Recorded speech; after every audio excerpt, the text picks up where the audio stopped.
Welcome to Unscripted with Jeff Pedowitz.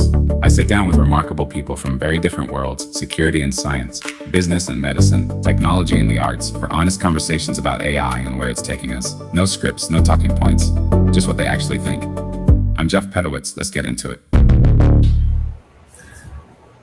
So, Juergen has been building AI since the 1990s, long before it was a headline, and not the chatbot kind. The kind that runs factories, energy systems, and industrial machines. He led AI at Schneider Electric and is now a data and AI partner at EY. So, while everyone's arguing about what ChatGPT can write, he can tell you what AI actually does in the physical world. Where being wrong isn't a typo, it's a shutdown, and that's where I wanted to go today. Juergen, welcome to Unscripted. Let's get into it. Thanks, Jeff. It's a pleasure to be here. So, as someone that's been doing this for quite a while, what's a belief that you've had strongly that you recently changed? So, what the biggest belief is what recently changed was what I did 25 years ago when we were in research, when we all went out there and said it's impossible to do. Autonomous agents, activating robots to collect information, to expand their decision making. If you would ask me 12, 18 months ago, is this possible? I would say no, we're still a good way out there to get there, but the way things advancing at the moment, how people developing, I tell it my team, AI is the most fast-paced environment, and what was yesterday right can today be wrong. What yesterday was called impossible is possible today, and it's just people struggling to keep up. It is an ongoing learning process, but it's for me really when I look what we did in research, where we say this is far-fetched out, potentially never possible, because we couldn't imagine what capabilities we have today. And now I find it funny because my master thesis, what I wrote in there, is now literally people say, yeah, this is cutting edge. This is the latest and greatest. And I was like, I don't know. For me, it is just like, finally, I can do what I proposed to do many years ago. And that's really, for me, mind-blowing that this stuff has become now usable. And it's not just about being usable, it's creating value. That is, for me, one of the most important things is when we can talk about lots of cool science and lots of cool technologies, but if it's just a shiny object which blinks and is cool, but it doesn't do anything meaningful, then what it is. And so I think that is really what's changing the game at the moment. I feel the same way. I mean, speed of creativity, being able to have ideas in my head and build them and see them come to life at speeds that never could have even contemplated before is very, very gratifying, satisfying. It's like a good drug, though. You know, you just keep diving into it. So for, I'd say, probably 90% of the population that didn't even know AI was a thing other than science fiction until 3 years ago when ChatGPT came out. For someone that like you, how did you get more involved on the industrial side? That actually started very early on in my research. So I was always practical. I want to always see how does this pan out in the real world. So when I remember one of the very first research collaborations our institute had, Austria, MIT, we had it with Siemens, and Siemens came around and says, can we build a barrier-free parking garage in 1996? I mean, think about 1996, asking that question and coming up with, we use cameras to detect the number plate, and we use a teller machine where you type in your number plate and it tells you, Jeff, you have to pay $5 and you're good to go. When today you would say, yeah, there's this school kids exercise, give them a camera, give them a bit AlexNet or some convolutional neural network standard off the shelf, YOLO, so on, and it's not a problem. But 1996, that was like, okay, how do we do that? And when Siemens said, you don't have 2 minutes time. You have 5 seconds to take the picture, find the number plate, evaluate that that this was right, and this was always fascinating. I wrote my master thesis for Lufthansa on a real world problem, which today you would say, when you speak today about digital twins, it is still way off what we built there. We built literally a full digital representation of an entire airport with every moving piece in it. People, passengers, aircraft, catering, security, everything was there. And that brought me in the industrial space, because like this was really the problems you can solve there. They have such a high levy on value they generate. So when we worked on one of the leading oil and gas companies in the world to improve their distillation columns efficiency, I mean, you would say 0.5%, that's nothing. But translated in hard dollars, this is $6 billion per year. So, and working these problems always fascinated me. It's just, and I would still say the industrial sector is the one with the least AI penetration. There's other sectors, marketing, finance, insurance, they have a much higher penetration ratio with AI, but in the industrial sector, there's still, engineers are not very good in trusting black boxes, and AI guys are not very good in explaining what they are doing. And this is two worlds which not easily meet in the middle ground. So, but for me, it's fascinating because what you can achieve is tremendous. So I think a lot of people are thinking about AI in terms of software or information lookup or creating things, building content, but you're putting them inside factories and energy systems. And what does that look like, from start to finish? Like, walk us through a project and what is AI doing there to help improve the infrastructure? And take a case which we're just right now working on, critical national infrastructure, electrical grid, gas grids. When you can go to the US, it's declared critical national infrastructure. Fortunately or unfortunately, it's also very old infrastructure, but we have continuously rising demand. So we get, for both sides, we want to build more data centers, we want to drive more electrification, more EVs, more solar, more battery power. So all of that was never designed to handle that. And now these companies turning towards the AI guys and say, look, we can handle 5 options, but we have 5 million options. How do I know what in these 5 million options is right? So this is the problem statement. I have all these opportunities. How do I tackle that? And that is where we usually start working and say, okay, let's bring all this complexity down so that it becomes, again, human comprehensible. Because at the end of the day, there is still a decision maker who nods the head. Because, okay, we're putting that data center there, and we put that new battery storage array here, and we're allowing to build 5,000 new homes there. So making all these decisions is becoming tremendously more complicated. Or the other big thing which becomes tremendously more complex is load balancing. So how do you deal with all the varying loads in the grid? The old days, it was very simple. You had a power station, this put out 700 megawatts, they went down and got consumed. Today, you still have the power station putting out 700 megawatts, but you have on the other side 50,000 prosumers who are returning 500 megawatts, and then you have a clinch in the middle. So that's the problem statement, and it's like, okay, how do you find in all that complexity solutions? And this is actually where AI is tremendously good. It can churn through huge amount of data. It can, if built correctly, so not only in probabilistic realms, which is the talk of the town, but many people don't understand what that means.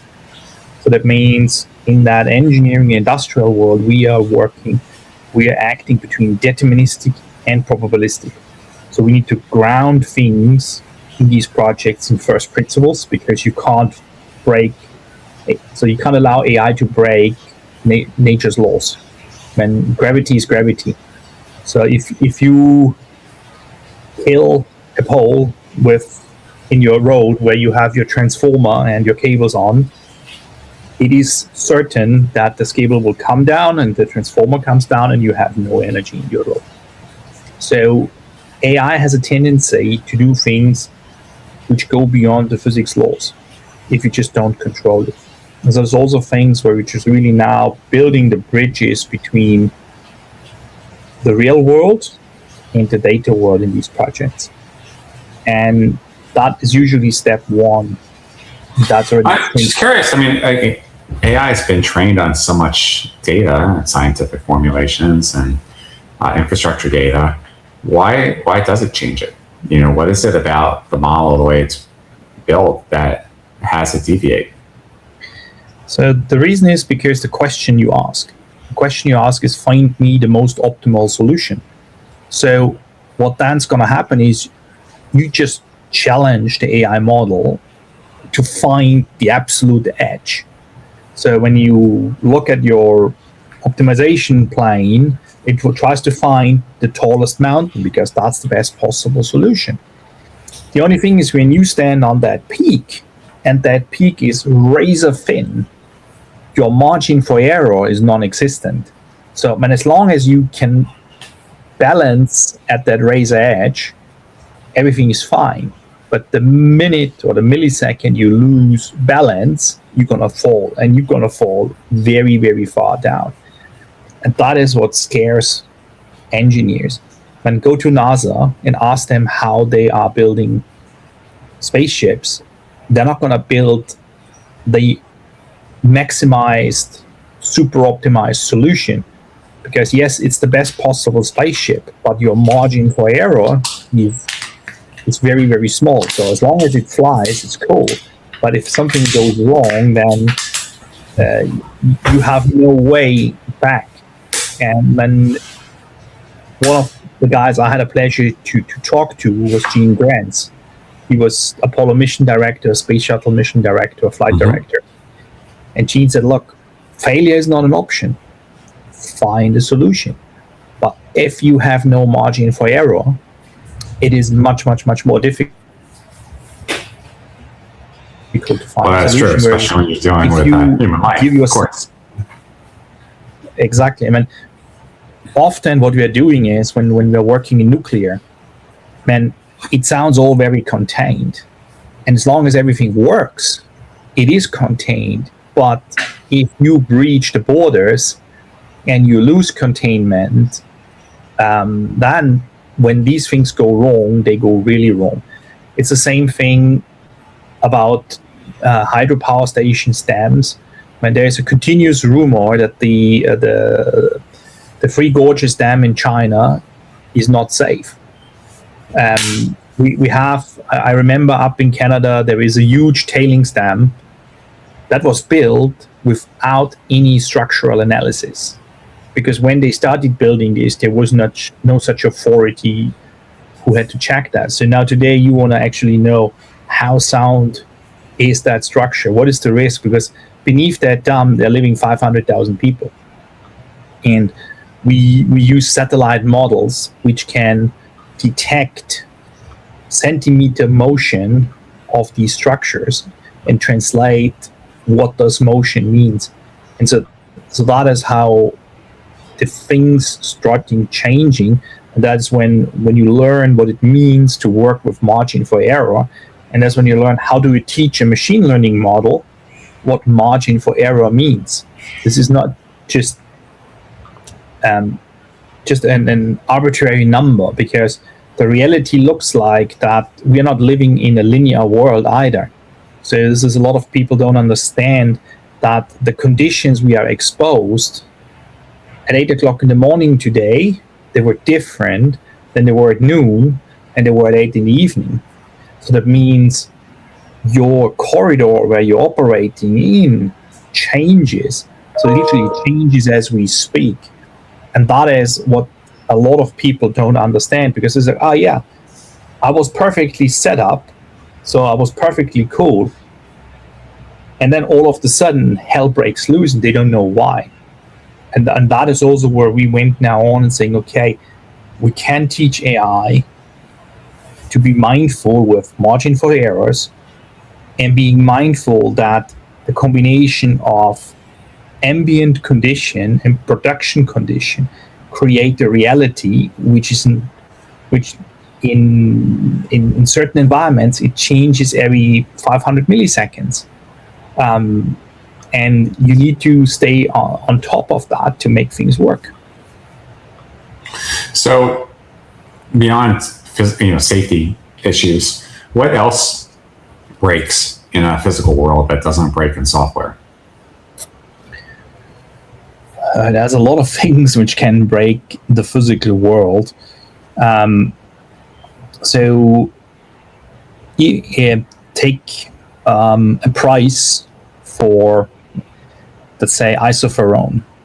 So if you use AI to optimize isoferrone production and increase the throughput, so what that's going to do is you put more and more product in the market because you told the AI to optimize the throughput. But in reality, you break the company because you dilute the value of the product and their margins go to zero. And this is an effect, man. If you don't tell AI, hey, by all the coolness of you can squeeze 50 tons more out, but on a hindsight, that leads that you lose 30% of the price because all of a sudden there's oversupply in the market. That is counterproductive. And so I have customers that telling me, I tell you what I want to have optimized, and I tell you where I don't want to optimize because it isn't, or you can optimize as long as you protect my market margin. And so the things you need to think about, AI was tailored always to find me the best possible solution. But sometimes, or very often, the best possible solution is not necessarily the point where you have the highest revenue.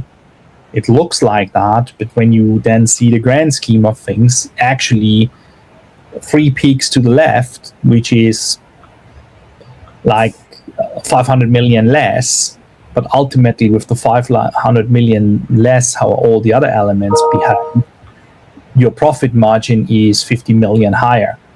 So that is where, when you don't understand these things, you can easily break markets, but you also can break physical goods. We've seen this in automotive. If you're having deficiencies in your Q&A, which with the output these guys have every day is very easy to have. So you can put cars on the road which are inherently not safe. And that is really where that is going to be super helpful.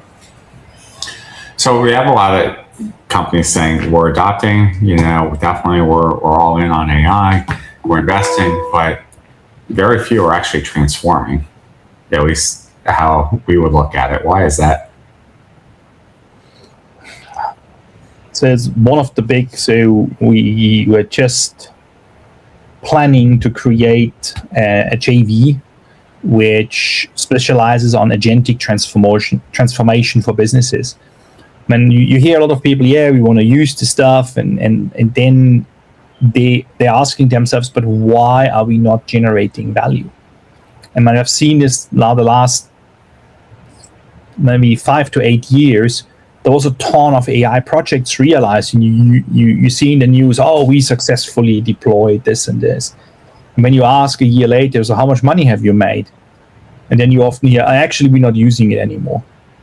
And you say, why? I mean, you're telling me it's the greatest tool on the planet. You made a huge noise at various conferences, and then, the digital ivory tower gave it to operations. Operations looked at it and said, actually, that problem is solved for 5 years already by very simple means. That isn't a problem at all, and so on. So on. One of the the best examples is predictive maintenance. You have heard the last 7 years, predictive maintenance is the game changer. It saves you downtime. It saves you hundreds of millions. I can tell you, I haven't seen a single project where that has worked. And I started myself like 3 years or 4 years ago. I started saying, why does it not work? I mean, we build everything right. We predict the failures. And I was standing in Enid, Oklahoma, in a fertilizer plant from a very famous family. And the chief engineer said to me, look, I can read my gauges. I'm not an idiot. I can see when something starts to fail. I said, okay, fine, but I can still protect your production. He said, no, you can't, because we design these systems with inherent redundancy. So that means if that, so they call this the Benefield solution process. It's a Honeywell UOP design process, how you make fertilizer, ammonia fertilizer. And this is the core, so that's the 3 ammonia Benefield solution pumps in the middle of the plant, 3 of them. But they only need 2 to run 100%. The third one is standby. So if one of the 2 running pumps shows signs of weakness or wear and tear, that isn't a problem. They just switch over to the standby, and everything continues as nothing happened. And to make the matters even more fun is, when we saw they switched, you would say, this is so important, they would run like crazy and fix it. 6 weeks, they didn't even touch that pump. Nobody made the effort to go out there or fix it. And we were asking why. They said, we know how the other 2 pumps performing, they're healthy, they're fine, we can finish our campaign, we have a plant shutdown, and then we fix it. And so is predictive maintenance, or the capability to predict a failure for these engineers, really a game changer? And does it create any value? Simple answer is no. Because the guy can read his gauges, so he knows when he needs to switch. He has backup, so no loss in production. He needs to fix the pump the one or the other way. He does it in a plant maintenance or in a plant shutdown. So there's 0 loss of money. There's no extra costs. So you're adding 0 value. And so that's why a lot of these projects don't work in that environment, because the people who are coming and trying to propose AI as the game changer know 0 about how the industry works.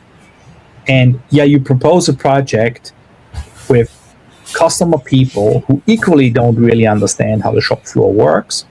So how you want to do the right thing? And but that's a corollary there to, I mean, we say this in sales, right? No pain, no change. People aren't going to spend money to buy a solution if inherently the pain isn't enough. So what you're saying here really is, look, if they already have redundancies, they have a way to fix it. Even if AI could somehow do a better job, there's no real or perceived need to do it. So that's ultimately why. So it's like a solution chasing a problem that doesn't exist. And this is where you would say engineers are pragmatic people, and they are trained to keep the wheels spinning. So man, that's why we're bringing our cars once a year or every 10,000 miles to the workshop, and they top up the oil, change the oil, put the grease in, and so on, and the car keeps running. And this is the same thing. Their job is to avoid failures, keep everything greased and everything running. And as such, that's already one big thing. If you go to even more critical infrastructure, there is the reinsurance world. So I mean, if you run a power station, a hydropower station, and natural gas power station, a nuclear power station, you need insurance.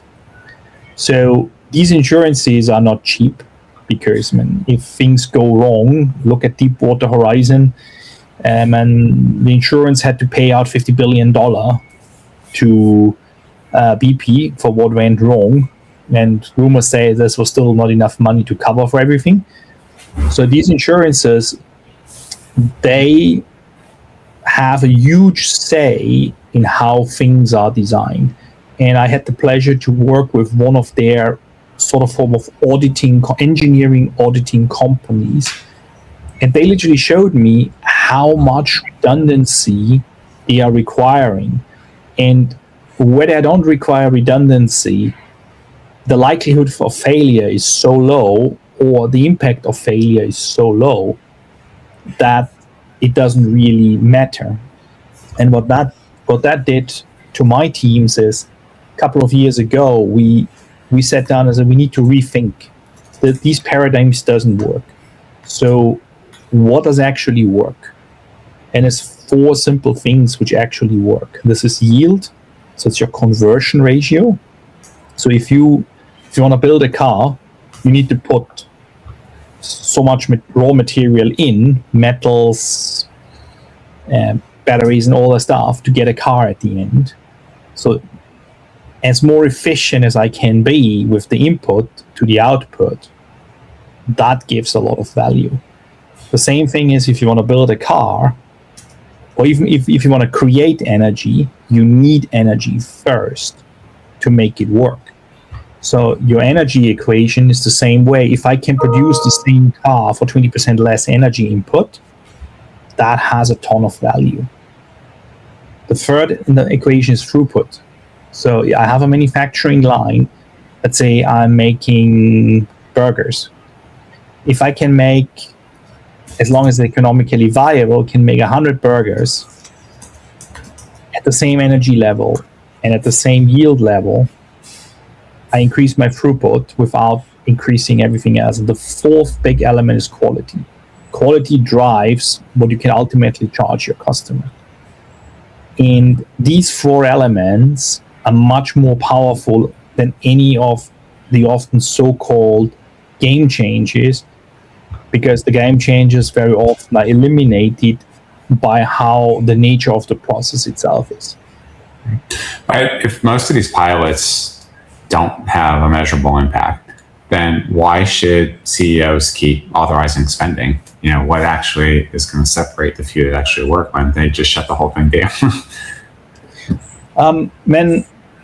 The fun fact is the whole thing has value if it's done right. And for that, you first and foremost need to get the right people on the table. And I had this in a project in South Africa. The CDO says, okay, here's the 150 use cases McKinsey has written. And McKinsey is McKinsey, so they know what they're doing. Pick 5 of them and implement them. And I said to the CDO, have you validated these 150 use cases with operations? And the person looks at me and said, why should I have done this? McKinsey told me this is the right thing to do. Man, you can believe now whatever you like about McKinsey, man, they have their handbook of how to do things. So I said, if you don't mind, we run this through operations. After a bit back and forth, she's agreed. So we ran it through operations. And from the 150 use cases, 1 was left over afterwards. So I said to her, okay, I am still contracted to do 5. So what are the other 4? And she said, I have no clue. So I turned to operations and said, if you can pick 4 use cases which really bother you, tell me. And they gave us on the dot 10 use cases and said, if you want to help us, that's the 10 use cases which really bother us, and we're trying to fix it for 20 years. So that changed the game. And some of these use cases in its own right, when you just read it, when I said, give me 5 minutes more uptime per day on a continuous miner, you would say 5 minutes is nothing. Cumulatively, they're running 50 of them. So this is 250 minutes per day. This equals in $300 million more production. So even when these things appear to be small in its aggregation, they're enormously powerful, because we were saying, It's funny, man. I see this. It just doesn't just happen in factories. It happens in hospitals and businesses. I was just talking with my brother, who runs a whole medical practice, and he's chief medical officer, and he's saying the same thing. Like, it's great that the hospital system's investing in the AI systems, but a lot of it, they're not talking to the actual doctors about the problems they really have. Like, so it's creating problems in other areas versus solving things that actually would help them do their job better. So it's amazing that more people don't talk to the actual practitioners, the people on the front lines, to find out what's really going on. They just make a bunch of assumptions about how they think the business runs or what the business needs. Yeah, spot on. I think, to an extent, it is how we train AI people today. And I work with lots and lots of youngsters coming in, MIT, Stanford, Berkeley, Caltech, Oxford, Cambridge trained. But they're all trained by the same scheme. And the first question they ask, give me the data. And I was like, what does this help you? They say, yeah, we just need the data, and then we're running through our standard process. And I was like, yeah, but would you not need a little bit of context and explanation? And then it puts the context engineering at such an important level, and it's so underrated, because it's not easy. When you think about language models, if you provide proper context, you would be super surprised how much better the responses are compared to you just ask your question and hope the best that the answer is viable. And so when you start asking the people the right questions, you start to realize, just because the data set looks in a specific way and you would go with your standard mechanisms to it, would not give you the right answer. And I have a fun data set which I acquired many years ago in Australia, and I, till today, 99% of even the top-notch grads cannot solve it. They would just go by what was taught them. And I said, look, I'm here to help you. If you have questions, ask me. Oh, no, it's all cool, sir. We know what we're doing. And I said, yeah, at the end, no, you don't know what you're doing. And that is... So close it out for us. What are you paying attention to right now that most people aren't yet? So it's the context. It's really the context engineering. Take the time with the business process owner, so the guy on the shop floor, the doctor in your brother's practice. Sit down with them and listen and ask them, okay, what are your most burning problems? Maybe AI can solve half of them, but if you can solve half of them, that makes a huge difference. But it is, even we are in such a digital world, going back to the basics and talk to the people will greatly help, and that will make a much bigger difference than if we're getting another language model and another language model and another language model, or getting an RFM or anything else. Is still, we are still in a world where talking to each other teaches you the most. Communication and context, both are king. Juergen, thank you so much for being on Unscripted. My pleasure, Jeff. It's great to be here, and it's great to talk to you. Yeah, we'll talk soon. Thanks.